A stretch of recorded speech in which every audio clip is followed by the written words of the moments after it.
Soda Nanda the Brajajana Ranjana Yamuna Tira Vanachari Yamuna Tira Jaya Radha Madhava Kunjabi Hari Jaya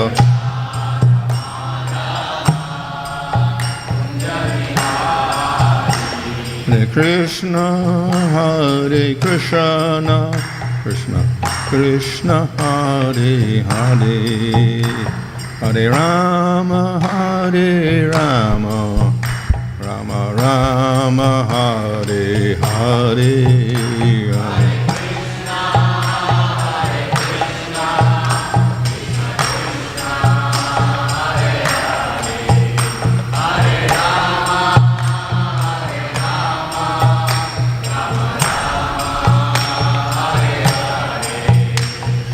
Prabhupada, Prabhupada, Prabhupada Jaya, Prabhupada Jaya, Prabhupada Jaya, Prabhupada, Prabhupada Jaya, Prabhupada.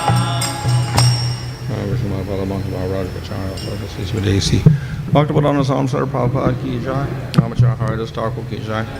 Prem Sagoho Sri Krishna Chaitanya Prabhu Nityananda Sri Advaita-gadadhar Sri Gaur Bhakta-vrinda Jai Sri Sri Radha Krishna Gopa Gopida Shama Kunda Radha Kunda Giri Govardhan ki Jai Sri Vrindavan ki Jai Navadip ki Jai Ganga Shamuna Tulsi Bhakti Devi ki Jai Ananda Koti Vaishnava Vrinda ki Jai Samavetta Bhakta-vrinda ki Jai Go Premanandi All glories to some of the devotees, all glories to some of the devotees, all glories to some of the devotees, all glories to Sri Guru and Sri Garanga, all glories to Srila Prabhupada.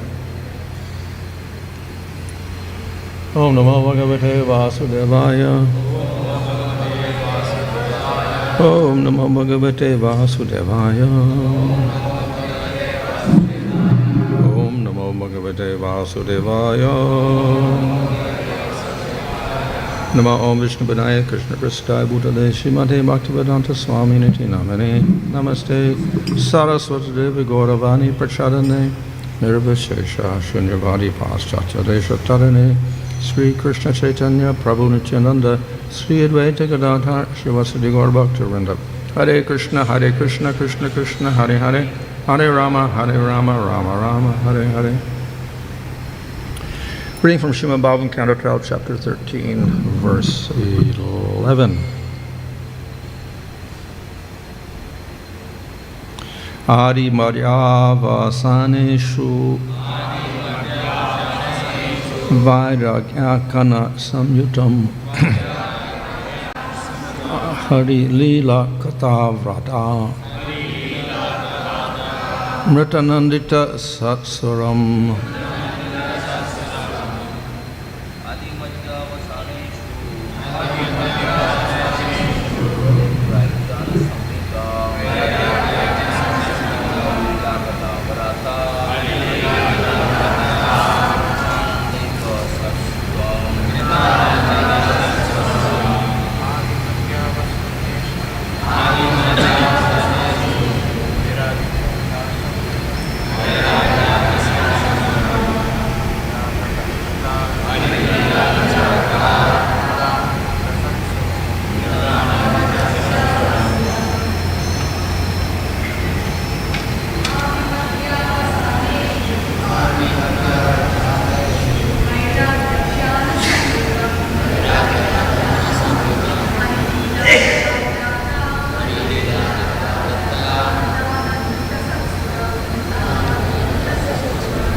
Ādi, in the beginning, madhya, middle, avasāneṣu, and the end, vairāgya, concerning renunciation of material things, ākhyāna, with narrations, saṁyutam, full, hari-līlā, pastimes of Lord Hari, kathā-vrāta, of the many discussions, amṛta, by the nectar, ānandita, in which are made ecstatic, sāram, saintly devotees and demigods. Translation: from beginning to end, the Srimad Bhagavatam is full of narrations that encourage renunciation of material life, as well as nectarian accounts of Lord Hari's transcendental pastimes, which give ecstasy to the saintly devotees and demigods. This Bhagavatam is the essence of all Vedanta philosophy because its subject matter is the absolute truth, which, while non-different from the spirit soul, is the ultimate reality, one without a second. The goal of this literature is exclusive devotional service unto that supreme truth. Purport: Vairagya renunciation means giving up everything that has no relationship with the absolute truth. Saintly devotees and demigods are enthused by the nectar of the Lord's spiritual pastimes, which are the essence of all Vedic knowledge. Vedic knowledge elaborately negates the ultimate reality of material things by emphasizing their temporary, fleeting existence.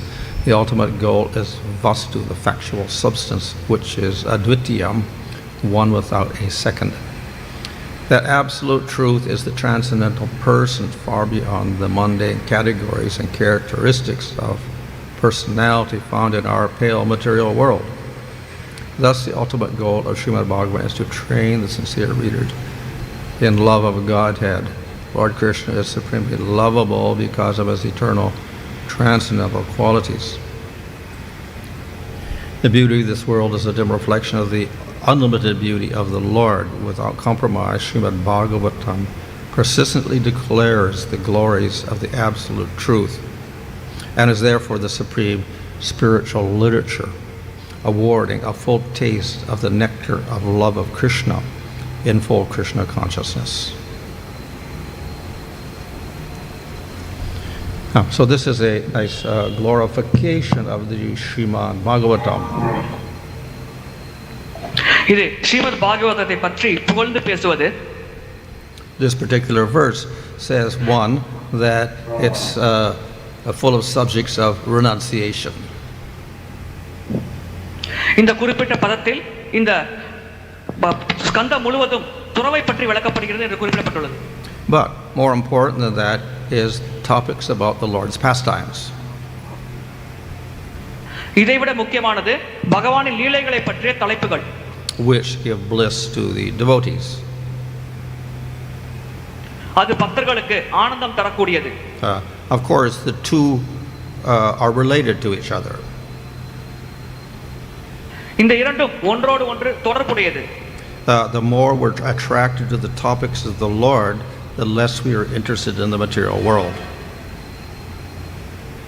எந்த அளவுக்கு அதிகமாக பகவானை பற்றிய தலைப்புகளில் நாம் கவர்ச்சி அடைகிறோமோ அந்த அளவுக்கு நாம் பௌதிக உலகத்தின் மேல் இருக்கும் கவர்ச்சியை குறைத்துக் கொள்கிறோம்.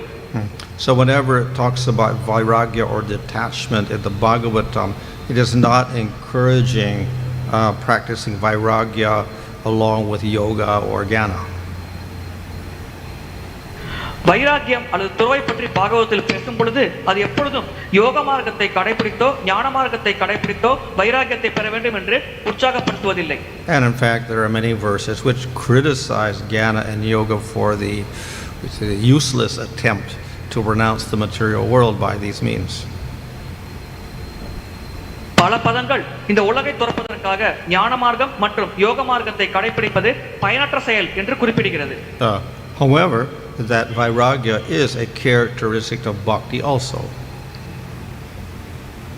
இருப்பினும் அந்த வைராக்கியம் என்பது பக்தியின் ஒரு குணாதிசயமாகும். So if one is actually dedicated to the Supreme Lord, then naturally he will be completely detached from material things. ஒருவர் பரமபுருஷ பகவானின் மேல் முழு ஈர்ப்படைந்து தன் வாழ்க்கையை பகவானின் சேவைக்கு அர்ப்பணித்தால் அவர் பௌதிக உலகத்தின் மேல் பற்றில்லாமல் இருப்பார். So this is the characteristic of all the devotees. இதுதான் அனைத்து பக்தர்களின் குணாதிசயமாகும். The people of Vrindavan, because they're so absorbed in Krishna, they do not think of anything else. பிருந்தாவனவாசிகள் கிருஷ்ணரின் மேல் முழுமையாக ஈடுபாடு கொண்டு மூழ்கி இருக்கும் காரணத்தினால் மற்ற எதை பற்றியும் அவர்கள் சிந்திப்பதில்லை. But of course that attraction to the Lord is special. ஆனால் பகவானின் மேல் கவர்ச்சி அடைவது விசேஷமான ஒன்றாக கருதப்படுகிறது. It is, of course, this ānya-abhilasha shunya. It is devoid of desire for anything except pleasing the Lord. அது அன்யாபிலாஷ சூன்யம், பகவானை திருப்திப்படுத்துவது என்பதை தவிர வேறு எந்த ஆசையும் இல்லாமல் இருப்பது. And thus we have words like sannyas, to give up everything. சந்நியாசம் போன்ற வார்த்தைகள் அனைத்தையும் துறக்க வேண்டும் என்பதை வலியுறுத்துகிறது. So for the jnani, that means yes, we give up attachment to everything and we practice this. ஞானிகளை பொறுத்தவரை அவர்கள் பற்றை அறுத்து எறிந்துவிட்டு பற்றின்மையை பயிற்சி செய்கிறார்கள். But the devotee, on the other hand, does not give up everything. He actually gives everything to Krishna. பக்தர்கள் எதையும் துறப்பதில்லை, மாறாக அனைத்தையும் கிருஷ்ணரின் சேவையில் ஈடுபடுத்துகிறார்கள். So therefore, the renunciation is not simply rejection. It is actually how to use everything for Krishna, not for oneself. துறவு என்பது நிராகரிப்பது மட்டுமல்ல, உண்மையில் துறவு என்றால் அனைத்தையும் எப்படி கிருஷ்ணரின் சேவையில் ஈடுபடுத்த வேண்டும், தன்னுடைய சொந்த புலனின்பதற்காக ஈடுபடுத்தாமல் இருப்பது. But vairagya or detachment is the natural result of complete absorption in the Lord. ஆனால் வைராகியம் அல்லது பற்றின்மைதான் பகவானின் மேல் பூர்ணமாக ஈடுபாடு கொண்டு பற்று கொண்டு இருப்பவரின் ஒரு அடையக்கூடிய ஒரு விளைவாகும். So it is always said one must be qualified for renunciation. ஒருவர் துறவை மேற்கொள்ள தகுதியுடையவராக இருக்க வேண்டும். So the qualification of the devotee is to be completely absorbed in the Lord. பக்தரின் தகுதி முழுமையாக பகவானில் ஈடுபாடு கொண்டு இருப்பது. And thus we find that the exalted devotees of Lord Chaitanya are completely absorbed in the Lord and completely detached from everything in the material world. Chaitanya மகாபிரபுவின் மிக உயர்ந்த பக்தர்கள் முழுமையாக சைத்தன்ய மகாபிரபு மேல் மூழ்கி இருந்தார்கள். இந்த பௌதிக உலகத்தின் மேல் முற்றிலுமாக பற்றின்மையோடு இருந்தார்கள். Of course all processes of bhakti will do this, but here there's a glorification of the Bhagavatam, so it's talking about absorption in topics of or pastimes of Krishna. பக்தியின் எந்த வழிமுறையும் இது செய்யக்கூடியது. ஆனால் இங்கே பாகவதத்தின் மகிமைகளை பற்றி குறிப்பிடப்பட்டுள்ள காரணத்தினால் கிருஷ்ணரை பற்றிய தலைப்புகளை கேட்கும் பொழுது இந்த விளைவுகள் ஏற்படும் என்று குறிப்பிடப்பட்டுள்ளது. So the next verse after this says sarva-vedānta-sāraṁ. This is the essence of Vedanta, all Vedanta. இந்த பாகவதம் தான் அனைத்து வேதாந்தத்தின் சாரமாகும். And then it says brahmātmaikatva-lakṣaṇam, to be absorbed in Brahman. அடுத்ததாக பிரம்மனில் மூழ்கி இருப்பதை பற்றி குறிப்பிடுகிறது. And then the last one says kaivalyaika-prayojanam. So then it looks, this is all impersonal. இறுதியாக அரூப பிரம்ம ஜோதியை பற்றி விளக்குகிறது. And definitely those who are inclined to jnana, when they see this, they say the summary of the Bhagavatam, the final conclusion is Brahman, merging in Brahman. ஞான மார்க்கத்தை கடைபிடிப்பவர்கள் இந்த பாகவதத்தின் இறுதியான பதத்தை படிக்கும் பொழுது பாகவதத்தின் இறுதி முடிவு பிரம்மனில் ஐக்கியமாவது என்று புரிந்து கொள்வார்கள். So this is an example of how the Bhagavatam is covered, so that jnanis will see jnana, yogis will see yoga, or karmis will see karma. Bhagavatam சற்று மறைத்து வழங்கப்பட்டுள்ளது. அதனால் அதை படிப்பவர் ஞானியாக இருந்தால் ஞான மார்க்கத்தை உணர்வார், யோகியாக இருந்தால் யோக மார்க்கத்தை உணர்வார், கர்மியாக இருந்தால் அதற்கேற்ப உணர்தலை பெறுவார். So, though this is like a concluding verse, we see that the first verse here is all about the devotees absorbed in the sweet topics of the Lord. இது முடிவான பதமாக இருந்தாலும் முதல் வார்த்தைகளில் பக்தர்கள் அனைவரும் பகவானை பற்றிய தலைப்புகளில் மூழ்கி இருக்கிறார்கள் என்று விளக்கப்பட்டுள்ளது. So that is the essence of Vedanta. இதுதான் வேதாந்தத்தின் சாரமாகும். Nevertheless, the normal Gyani will think that Vedanta means, yes, Brahman. ஆனால் ஞானியானவர் வேதாந்தம் என்றால் பிரம்மன் என்று கருதுவார். So then he will take all these words and say, ultimately, okay, it talks about Krishna, etc., but the conclusion is impersonal Brahman. இதை அவர் படிக்கும் பொழுது புரிந்து கொள்வார், இந்த பதங்களில் கிருஷ்ணரை பற்றி விளக்குகிறது, ஆனால் இறுதியான முடிவு அரூப பிரம்மன் என்று. On the other hand, the devotees will take these words in a different way. ஆனால் பக்தர்கள் இதே வார்த்தைகளை வேறு விதமாக புரிந்து கொள்வார்கள். And thus, Brahman for the devotees means Bhagavan. பக்தர்களை பொறுத்தவரை பிரம்மன் என்றால் பகவான். As illustrated in the Brahma Sutras, that from which everything comes is Brahman, and also in the first verse of the Bhagavatam. Brahmasutra மற்றும் பாகவத்தின் முதல் பதத்திலும் விளக்கப்பட்டுள்ளது, எதிலிருந்து அனைத்தும் தோன்றுகிறதோ அதுதான் பிரம்மம் என்று. Why? Because Brahman doesn't produce anything. Impersonal Brahman. ஏனென்றால் அரூப பிரம்மன் எதையும் உற்பத்தி செய்வதில்லை. But Supreme Lord produces everything. Produces material world, spiritual world. So that is the real Brahman. பரமபுருஷ பகவான் தான் பௌதிக உலகம் ஆன்மீக உலகம் இரண்டையும் உருவாக்குகிறார். எனவே அவர்தான் உண்மையான பிரம்மம். So similarly, the word Kaivalya often means merging into Brahman.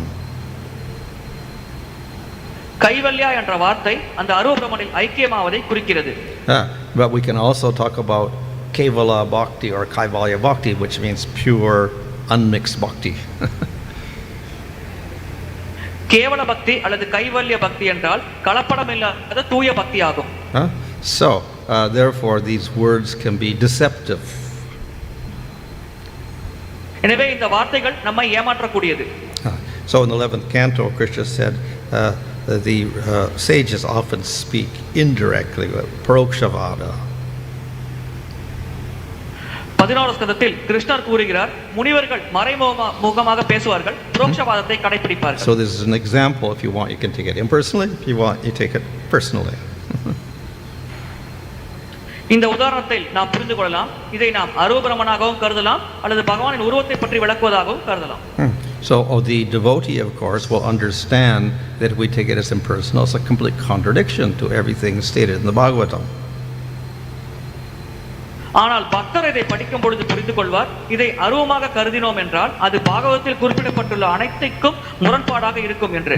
So we see in the prayers of Lord Brahma that Jnana is condemned. பிரம்மதேவரின் பிரார்த்தனைகளில் ஞான மார்க்கம் கண்டிக்கப்படுகிறது. And we see in the prayers of the personified Vedas, again, Jnana is condemned. வேதங்கள் உருவகம் பிரார்த்தனைகள் கூட ஞான மார்க்கம் கண்டிக்கப்படுகிறது. And in every canto of the Bhagavatam we'll find condemnation of Jnana and yoga and impersonal philosophy. பாகவதத்தின் ஒவ்வொரு ஸ்கந்தத்திலும் ஞான மார்க்கம், யோக மார்க்கம், அரூதத்துவம் இந்த மூன்றும் கண்டிக்கப்படுகிறது. So therefore, to give an impersonal interpretation of this verse contradicts the contents of the Bhagavatam. இந்த குறிப்பிட்ட பதத்திற்கு நாம் அரூப பிரம்மன் அடிப்படையில் விளக்கம் தந்தால் அது பாகவதத்தோடு முரண்படுகிறது. So the Krishna is the essence of the Vedanta. கிருஷ்ணர் தான் வேதாந்தத்தின் சாரமாவார். And he is Brahman, he is Kaivalya. அவர்தான் பிரம்மம், அவர்தான் கைவல்யம். So that's the highest sense of all these words, which for the Gyani denote impersonal Brahman. இதுதான் இந்த அனைத்து வார்த்தைகளின் உயர்ந்த சாரமாகும். ஆனால் ஞானிகளை பொறுத்தவரை இந்த வார்த்தைகள் அரூ பிரம்மனை குறிக்கும். So the talk about this being the essence of Vedanta is also a reference to that first verse which quotes Vedanta, atato Brahma jigasa, and jamadasa yataha. The jamadasa yataha is in the first verse of the Bhagavatam. வேதாந்தத்தில் பிரம்மஜசயதஹா என்ற பதம் உள்ளது. அது பாகவத்தின் முதல் பதமாகவும் இருக்கிறது. And that jamadasa yataha is the explanation of Brahman. அந்த பதத்தில் பிரம்மத்தை பற்றி விளக்கப்படுகிறது. So therefore it is indicating that Brahman is the cause of all causes. அந்த பதத்தில் பிரம்மன் தான் அனைத்து காரணங்களுக்கும் காரணம் என்று குறிப்பிடப்பட்டுள்ளது. And that's of course all devotees accept that. அனைத்து பக்தர்களும் அதை ஏற்கிறார்கள். But who is that Brahman? ஆனால் அந்த பிரம்மன் யார்? It cannot be impersonal because Brahman doesn't produce anything. There's nothing except Brahman. அது அரூ பிரம்மனாக இருக்க முடியாது. ஏனென்றால் அரூ பிரம்மன் எதையும் உருவாக்குவதில்லை. So the whole of the Vedanta Sutras are a discussion of what is that Brahman. வேதாந்த சூத்திரம் முழுவதும் அந்த பிரம்மன் என்றால் என்ன என்பதை பற்றி விளக்குகிறது. So the first, I think, two sections of the whole Vedanta Sutra start refuting all the other claims. What is Brahman? Whatever, and other philosophies. It refutes all the different philosophies. அதில் இரண்டு பகுதிகளில் மற்ற அனைத்து தத்துவங்களும் நிராகரிக்கப்படுகிறது. And then establishes Bhagavan as supreme. அதற்கு பிறகு பகவான் தான் மிக உயர்ந்தவர் என்பது ஸ்தாபிக்கப்படுகிறது. And then the third part deals with abhidhyā, process of bhakti, and the fourth part deals with prayojana, prema. மூன்றாவது பகுதி அபிதேயா பக்தி வழிமுறையை பற்றி விளக்குகிறது. நான்காவது பகுதி அதன் பயன் பிரேமையை பற்றி விளக்குகிறது. So this is a very different meaning given to Vedanta Sutras by the devotees. இது பக்தர்கள் வேதாந்த சூத்திரத்திற்கு அளிக்கும் முற்றிலும் மாறுபட்ட அர்த்தமாகும். But that is what is presented in Bhagavatam also. That is sambandha abhidhyā prayojana. இதுதான் பாகவதத்திலும் குறிப்பிடப்பட்டுள்ளது. சம்பந்தம் அபிதேயம் பிரயோஜனம். And of course Lord Chaitanya says all of the Vedic literatures actually they're only presenting sambandha abhidhyā prayojana. That's what they're presenting. Chaitanya Mahaprabhu கூறுகிறார் அனைத்து வேத சாஸ்திரங்களும் இந்த மூன்று விஷயங்களை தான் நமக்கு எடுத்துரைக்கிறது. சம்பந்தம் அபிதேயம் பிரயோஜனம். And of course the Vedanta is a summary of that. வேதாந்தம் என்பது அந்த அனைத்து விஷயங்களின் தொகுப்பாகும். And here it says that the Bhagavatam is the essence of that summary of the Vedanta. Bhagavatam என்பது அந்த வேதாந்தம் என்ற தொகுப்பின் சாரமாகும். So why is it the essence? Is that of course it presents sambandha abhidhyā prayojana, but it also indicates Krishna is that supreme cause of all causes. இது ஏன் சாரமாக கருதப்படுகிறது என்றால் இதுவும் சம்பந்தம் அபிதேயம் பிரயோஜனம் அனைத்தையும் பற்றி நமக்கு விளக்குகிறது. ஆனால் இறுதியாக கிருஷ்ணர் தான் அனைத்து காரணங்களுக்கும் காரணம் என்றும் நமக்கு எடுத்துரைக்கிறது. And bhakti to Krishna is the avidya and Krishna prema is the prayojana. கிருஷ்ணரின் மேல் பக்தி செய்வதுதான் அபிதேயமாகும். அதோட கிருஷ்ண பிரேமை தான் பிரயோஜனமாகும். So this is we could say what makes the Bhagavatam unique. இதுதான் பாகவதத்தை ஒரு சிறப்பான இடத்தில் வைக்கிறது, விசேஷமான இடத்தில் வைக்கிறது. And it's also the final conclusion. இதுதான் இறுதியான முடிவாகும். So this is the we could say the conclusion of Vedavyas. இதுதான் வேதவியாசரின் முடிவாகும். And so that's the very essence of the Vedanta. இதுதான் வேதாந்தத்தின் சாரமாகும். So, of course, we should simply accept Bhagavatam. So, why do we have to refer to Vedanta or Upanishads at all? நாம் பாகவதத்தை அப்படியே ஏற்கலாமே, நாம் ஏன் வேதாந்தம் உபனிஷத்துக்களை பார்த்து அதிலிருந்து மேற்கோள் காட்ட வேண்டும்?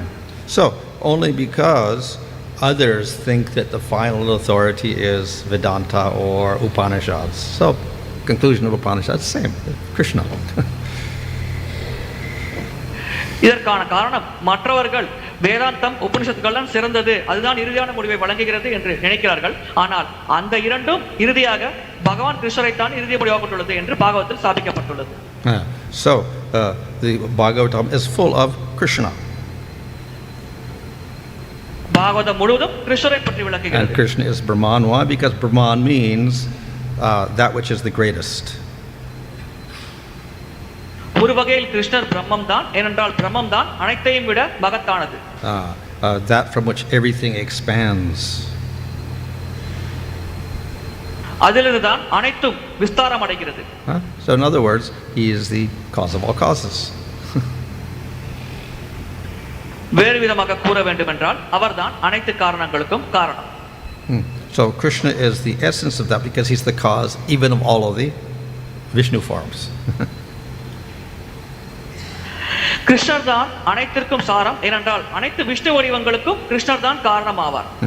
And his the word here is one descriptive here is advitīyaṁ, without a second, nothing can compare to him. கிருஷ்ணர் அத்விதீயா என்று விளக்கப்படுகிறார், அதாவது அவருக்கு அவரை போல இன்னொன்று கிடையாது. Of course, the impersonalists will say, advitīya means only one. அருவவாதிகள் அத்விதீயா என்றால் ஒரே ஒருவர் என்று கூறுவார்கள். But we also say that, yes, the only person is Krishna. நாமும் அதை கூறுகிறோம், ஒரே நபர் கிருஷ்ணர் மட்டும்தான். But of course we say world is real, jivas are real, etc. ஆனால் நாம் அதோடு சேர்த்து உலகம் உண்மையானது, ஜீவாத்மா உண்மையானது என்றும் கூறுகிறோம். But there is no contradiction because Krishna is one, because achinta beta beta. ஆனால் இங்கே முரண்பாடுகள் இருப்பதில்லை, ஏனென்றால் கிருஷ்ணர் ஒருவர் தான், அதோடு அச்சித்ய பேத அபேத தத்துவமானது நாம் கடைபிடிக்கிறோம். So then the last thing is kaivalyaika-prayojanam. The only goal is kaivalya. For the impersonal, it means merging or becoming one with Brahman. இறுதியாக இங்கே கொடுக்கப்பட்டுள்ள முடிவு அருவவாதிகளின் இறுதியான இலக்கு அருவ பிரம்மனில் ஐக்கியமாவது. So for the devotee, prema is a condition where there is oneness with the Lord. பக்தரை பொறுத்தவரை பிரேமை தான் பகவானோடு கலப்பதற்கு சமமான ஒரு செயலாக கருதப்படுகிறது. Not oneness in the sense of complete merging, but oneness in the sense of completely identifying with the interests of the Lord. இங்கே ஒருமை என்ற விஷயமானது பகவானோடு கலப்பது என்ற ஒரு அர்த்தத்தில் புரிந்து கொள்வது, மற்றொன்று பகவானின் தொடர்பில் நம்மை அடையாளப்படுத்திக் கொள்வது என்ற ஒரு அர்த்தத்தையும் கொண்டுள்ளது. So their only desire is to please the Lord. So in that sense they are one with the Lord. பக்தர்களின் ஒரே இலக்கு பகவானை திருப்திப்படுத்துவது, இவ்விதமாக அவர்கள் பகவானோடு சமமாகிறார்கள். So therefore there is a type of oneness for the devotees also, but it's a little bit different from that of the impersonalists. பக்தர்களும் ஒரு விதமான ஒருமையை அனுபவிக்கிறார்கள், ஆனால் அருவவாதிகள் அனுபவிக்கும் ஒருமையிலிருந்து அது முற்றிலும் மாறுபட்டது. So in any case, these verses are glorifying Bhagavatam as the essence of all scriptures. எப்படி இருப்பினும் இந்த பதங்களில் பாகவதம் தான் அனைத்து சாஸ்திரங்களின் சாரம் என்று புகழப்படுகிறது. Okay. Hare Krishna. Want to see if we take the first verse and second verse, when both verse itself is contradictory to each other. Which one? First verse and second verse. Yeah. Because you say hari-līlā-kathā, which is like a amṛta, and how can it can give up? It itself is a contradictory. Because second, when you use the vairagya, how will you make it? How will you apply the vairagya, which is amṛta? Mm-hmm. You cannot do that, correct? முதல் இரண்டு பலன்களுமே முரண்படுகிறது. முதல் பதத்தில் ஹரிக்கதை அமிர்தம் போன்றது என்பதை பற்றி விளக்கப்படுகிறது. இரண்டாவது பதத்தில் அரூபரமனை பற்றி விளக்கப்படுகிறது. இது இரண்டும் முரண்படுகிறது. Yeah, of course here vairāgya also would mean for the impersonalist, give up everything, including topics of hari. வைராகியம் என்றால் அரூபரமவாதிகள் பொறுத்தவரை அனைத்தையும் கைவிடுவது, அது பகவானை பற்றிய தலைப்புகளையும் கைவிடுவது என்றும் பொருள்படும். We should be give up the Bhagavatam also. அவர்கள் பாகவதத்தையும் கைவிடுவார்கள். So there would be a contradictory interpretation to think of it as impersonal. இங்கே அரூபவாதிகள் இதை முரண்பாடாக புரிந்து கொள்வார்கள், அர்த்தம் கொள்வார்கள்.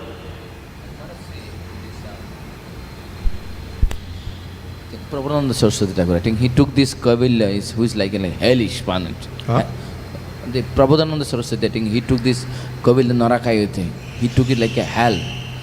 So this, according, if you take the impersonal aspects, so it's like a hell for the devotees. So that in the sense this Kaivalya is like a hell.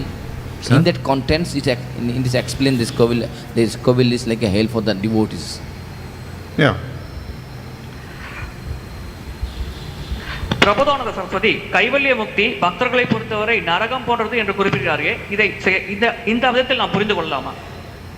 Yeah. So ultimately, all that vairāgya which projects everything, including the Lord, that would be a hellish existence. எந்த வைராகியம் அனைத்தையும் பகவானோடு சேர்த்து அனைத்தையும் நிராகரிக்கிறதோ அந்த வைராகியத்தை கடைபிடித்து வாழ்வது நரகம் போன்றது.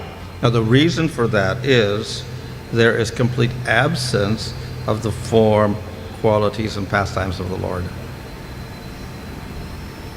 இதற்கான காரணம் அங்கே பகவானின் வடிவம், குணங்கள் மற்றும் செயல்பாடுகள் இருப்பதில்லை.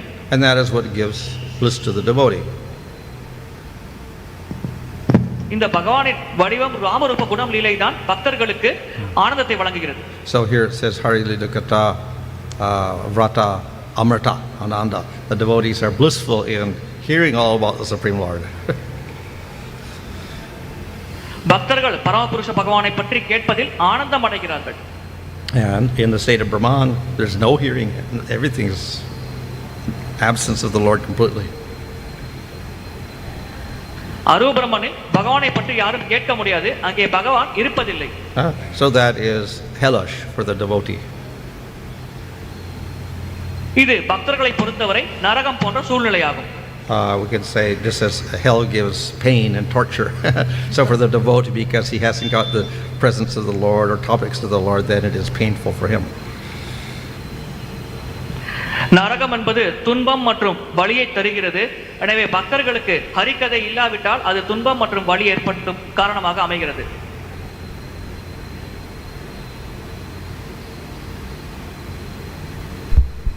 Any online, please. Hare Krishna Maharaj, Dandavat Pranam. We have around 80 plus devotees in various online platforms. Thank you so much Maharaj for the nectar. No questions.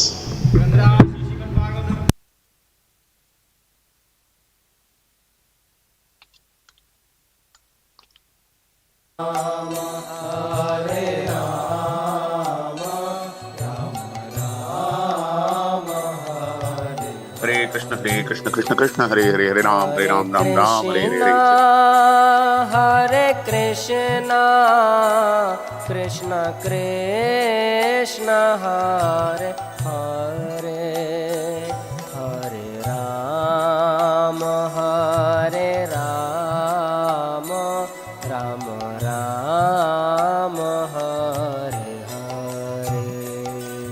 Hare Krishna, Hare Krishna,